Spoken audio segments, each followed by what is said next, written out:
Selamat malam saudara-saudara, sebangsa dan setanah air yang kebetulan memiliki profesi praktisi hukum terkait dengan keadvokatan dan bagaimana menjaga marwah advokat itu supaya baik adanya. Hal ini mau saya sampaikan terkait dengan kasus yang terjadi di Pengadilan Negeri Jakarta Utara yang melibatkan saudara Rasman Arif Nasution dan Firdaus. Saya tidak perlu menyebut gelarnya doktor, gitu nggak perlu, karena yang saya sebut itu bukan gelarnya, tetapi oknumnya, tetapi orangnya. Dalam kasus tersebut saya akan melihat dari 3 aspek utama. Yang pertama adalah etika profesi advokat, penghormatan terhadap lembaga peradilan, dan implikasinya atas tindakan tersebut dari perspektif hukum. Yang pertama, advokat sebagai officium nobile atau profesi yang terhormat wajib menjunjung tinggi kode etik sebagai profesi yang terhormat. Sejak zaman Yunani kuno, profesi ini sangat dihormati dan dijalankan oleh orang-orang yang sangat beradab. Jadi keadaban itu menjadi penting ketimbang ilmu. Kendati ilmu itu juga diperlukan untuk beradu argumentasi, bukan beradu otot dan beradu brutalisme. Dalam kode etik advokat Indonesia, pasal 3 ayat 1 huruf F mengatakan bahwa advokat harus bersikap sopan terhadap pengadilan.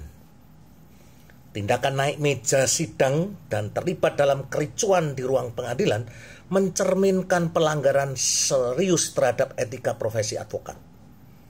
Seharusnya menjadi teladan advokat itu dalam menjunjung asas due process of law, bukan justru memperkeruh situasi dengan tindakan emosional yang tidak mencerminkan profesionalisme, tetapi malah mencerminkan brutalisme.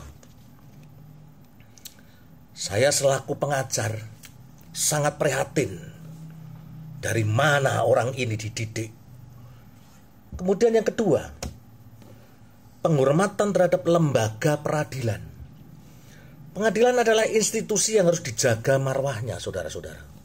Setiap individu, baik advokat, jaksa maupun hakim, wajib menunjukkan sikap hormat kepada pengadilan. Insiden ini menciptakan preseden buruk dalam praktek litigasi di Indonesia karena menunjukkan bahwa persidangan bisa diwarnai tindakan anarkis, tindakan brutal. Pasal 217 KUHP, saudara-saudara, bahkan mengatur bahwa mengganggu jalannya pengadilan dapat dikenakan sanksi pidana. Yang ketiga, implikasi hukumnya. Dari perspektif hukum, khususnya pidana, tindakan tersebut dapat dikualifikasikan sebagai penghinaan terhadap pengadilan, contempt of court, dan itu sudah jelas. Terlepas dari persoalan hak dan kewajiban sang terdakwa, hak dan kewajiban sang terdakwa, terlepas dari ungkapan-ungkapan bahwa dia membutuhkan hak sebenarnya, tetapi cara penyampaiannya sudah menunjukkan penghinaan terhadap pengadilan. Yang namanya pengadilan mempunyai kekuasaan yang bebas. Dia imparsial. Dia tidak bisa dipengaruhi oleh siapapun, termasuk terdakwa yang advokat. Jadi dia mempunyai kemerdekaan. Dia, lembaga pengadilan, memiliki independensi untuk menentukan sikap. terlepas jika lembaga peradilan sekarang ini mengalami kehancuran, mengalami persoalan terkait dengan banyaknya kasus korupsi yang menimpa hakim. Tetapi hakim tersebut bukan merupakan representasi pengadilan. Lembaga peradilan ini adalah institusi yang harus dihormati. Walaupun Indonesia belum memiliki undang-undang khusus tentang contempt of court, tindakan seperti membuat keributan di ruang sidang, mengancam hakim atau pihak lawan, serta perilaku tidak pantas lainnya dapat dikenai sanksi administrasi maupun pidana. Sanksi administrasinya tidak lain adalah harus tegas Mahkamah Agung untuk mencabut basnya dan dilarang melakukan praktek advokat di seluruh wilayah hukum Negara Kesatuan Republik Indonesia. Karena apa? Karena ini adalah contoh buruk bagi advokat-advokat muda.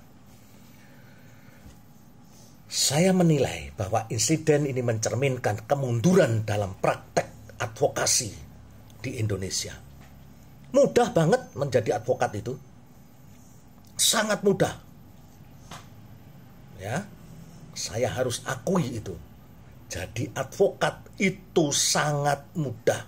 Ingat, PKPA, selesai PKPA, magang, selesai magang, ya kan?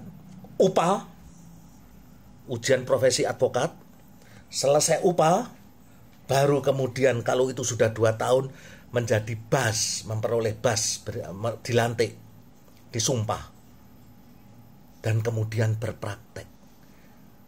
Artinya proses itu dapat dilakukan secara mudah.